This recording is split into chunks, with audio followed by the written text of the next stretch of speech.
tere! See on siis meie esimene ülesanne sellelt lehelt, mida te saate leida siis e-koolis. Ja selle püstitus on järgmine. Meil on olemas Juri, kes väga tahab reisida, aga tal hetkel pole raha. Aga ta väga tahab reisida. Ja selleks on vaja muidugi lennupileteid. Ja tal on kaks võimalust, kuidas neid lennupiletid osta. Ta võib kas osta neid kohe täna hinnaga 500 eurot, aga selleks, et tal oleks raha, ta peab siis esialgu võtma siis laenu. Ja laenu tingimused on, ja ta võtab seda laenu siis 4 kuuks. Lihtintressimäär on 12%. Ja see on aasta kohta. Ja see on oluline, see on aasta kohta, mitte siis 4 kuu kohta, vaid aasta kohta. Ja see on esimene võimalus, siis ta võtab laenu ja seejärel ostab piletit juba praegu. Teine võimalus on see, et ta ootab 4 kuud ja nende 4 kuu jooksul ta siis teenib raha ja selle raha eest ostab 4 kuu pärast juba need samad lennupiletid, aga hinnaga 540 eurot. Ja küsimus on selles, et mis variant, mis võimalus on tema jaoks rahaliselt kasulikum. Okei, see oli siis meie ülesande püstitus ja nüüd hakkame lahendama. Ja me peame otsustama, et kumb võimalustest on rahaliselt kasulikum. Selleks lihtsalt arvutame. Teise võimaluse puhul on selge, et ta kulutab täpselt 540 eurot. Aga esimese võimaluse puhul ei ole praegu eriti selge, et kas ta siis võttes seda laenu, ta peab tasuma rohkem või ta peab kulutama vähem. Seda me praegu uurime. Selleks paneme tähele, et meie intressimäär, lihtintressimäär on 12% aasta kohta.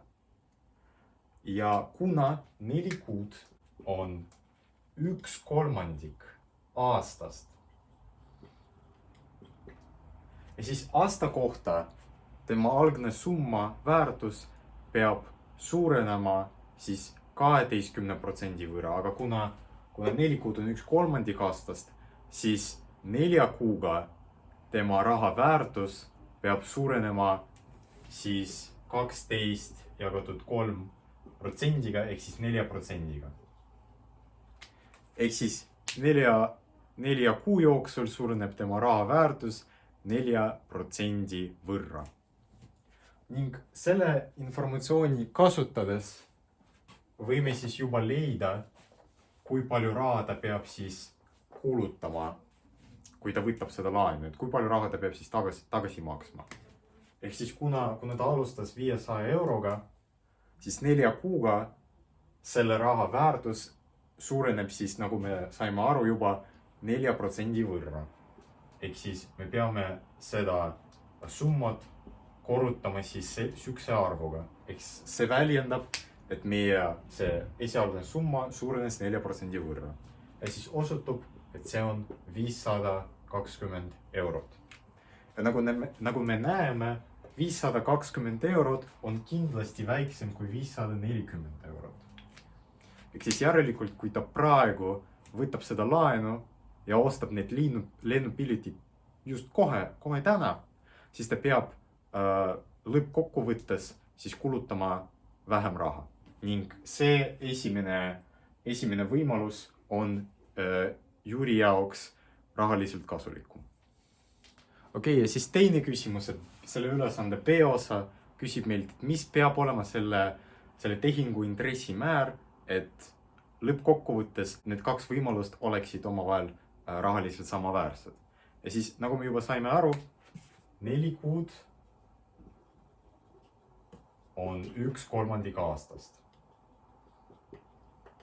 Seega, kui meie intressimäär aasta kohta on x%, see on siis meie intressimäär, mida me siis praegu leiamegi.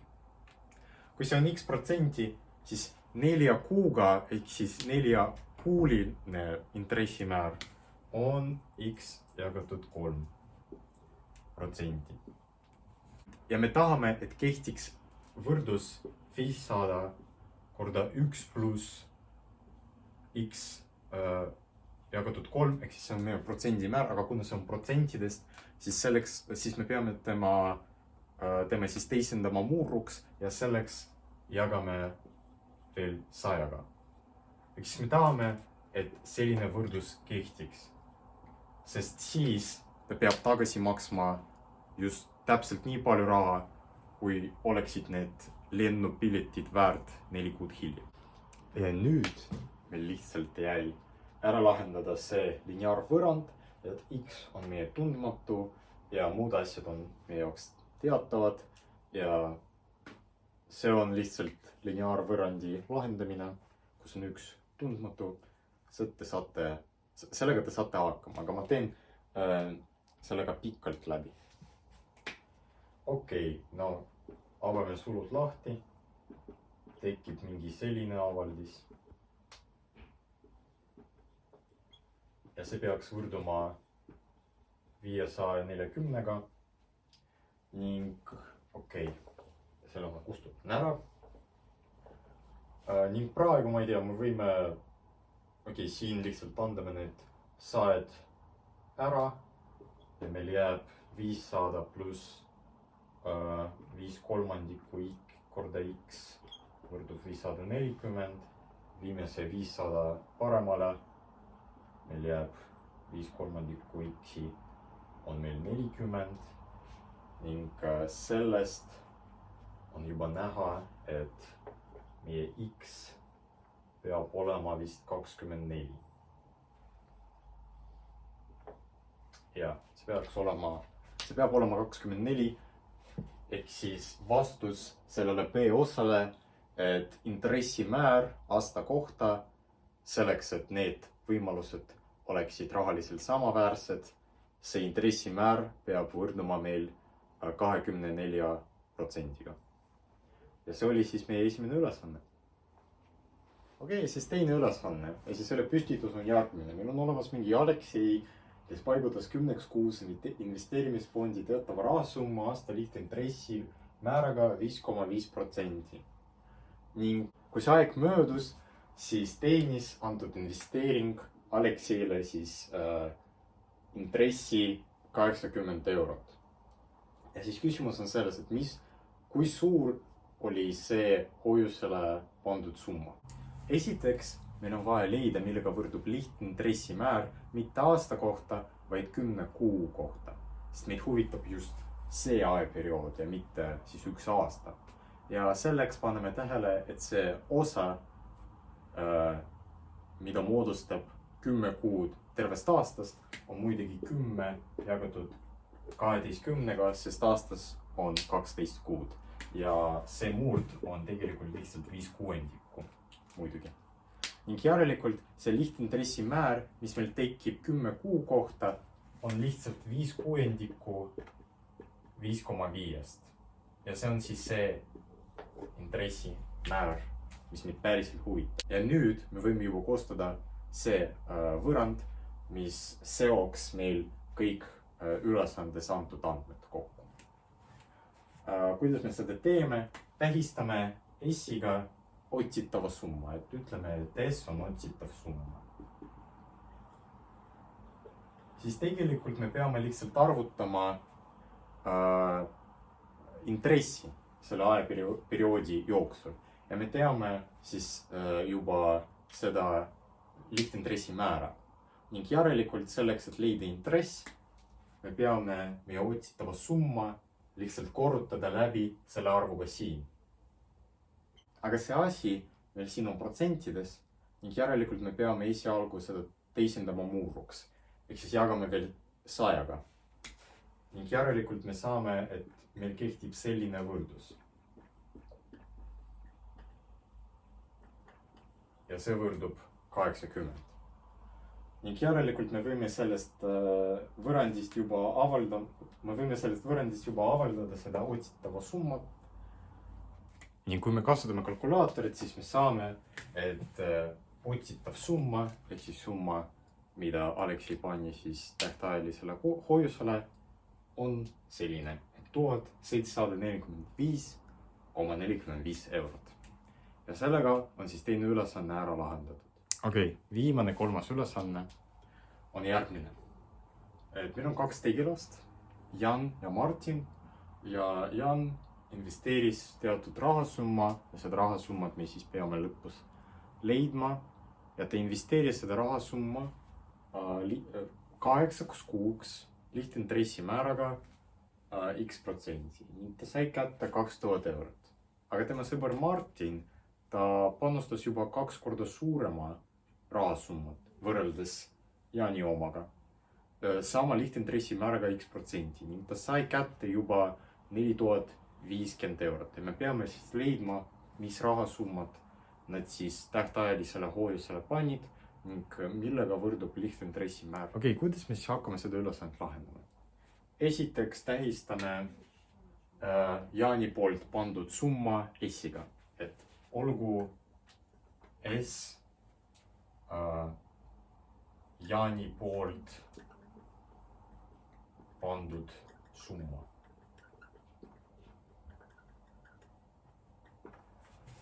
Ning meil on 2 tundmatut, meil on S on tundmatu ja X on tundmatu, järelikult me vajame 2 võrrandit.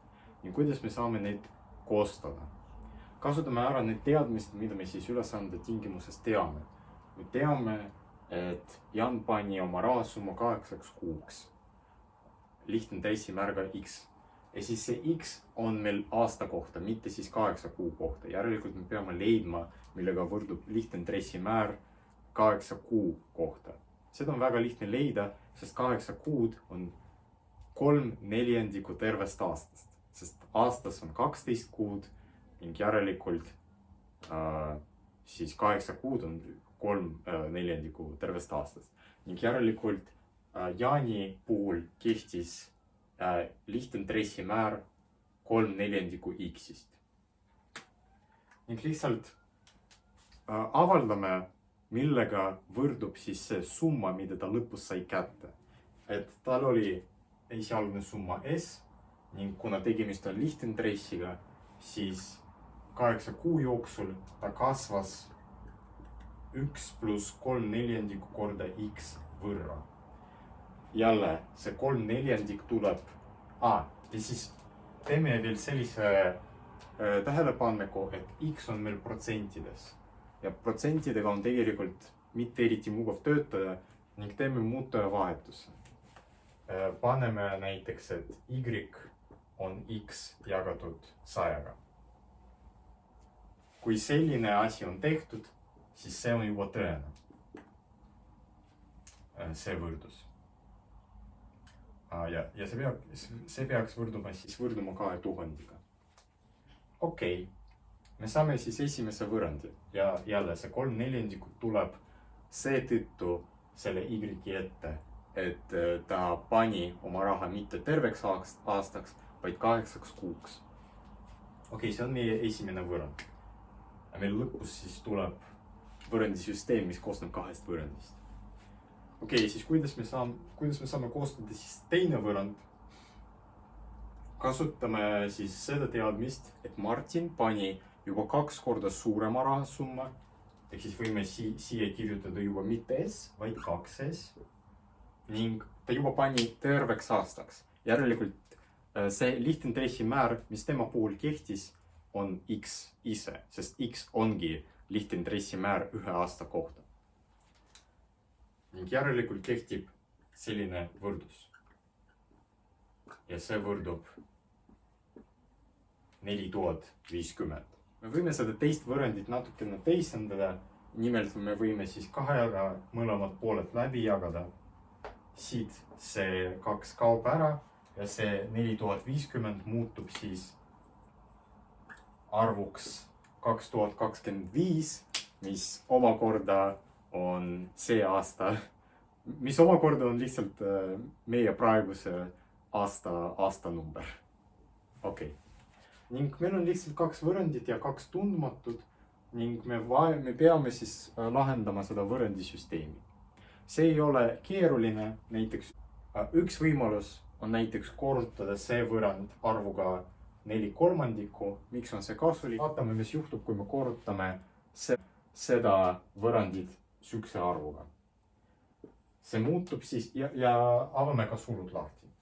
Siis meil tuleb 4/3 S pluss, kuna siin on see tegur 3/4 ja me korrutame seda liidetavat, siis selle arvu pöördarvuga, siis meil tuleb vastuses 1 ning järelikult meil siit tuleb lihtsalt S korda Y ja see peaks võrduma meil sellise arvuga. Ja selle võrrandiga me ei tee midagi, me lihtsalt avame sulud lahti. Miks on see hea? Sest nüüd me võime väga mugavalt sellest võrrandist lahutada see võrrand siin. Ning saada, me siis lahutame jälle, ütlen veel kord, me lahutame sellest esimesest võrrandist teise võrrandi.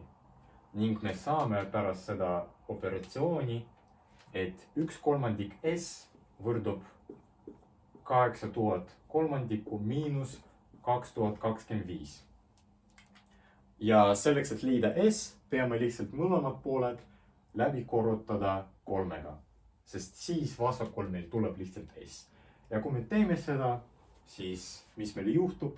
Vasakul on meil S, aga paremal on meil 8000 miinus 6075, mis omakorda võrdub arvuga 1925.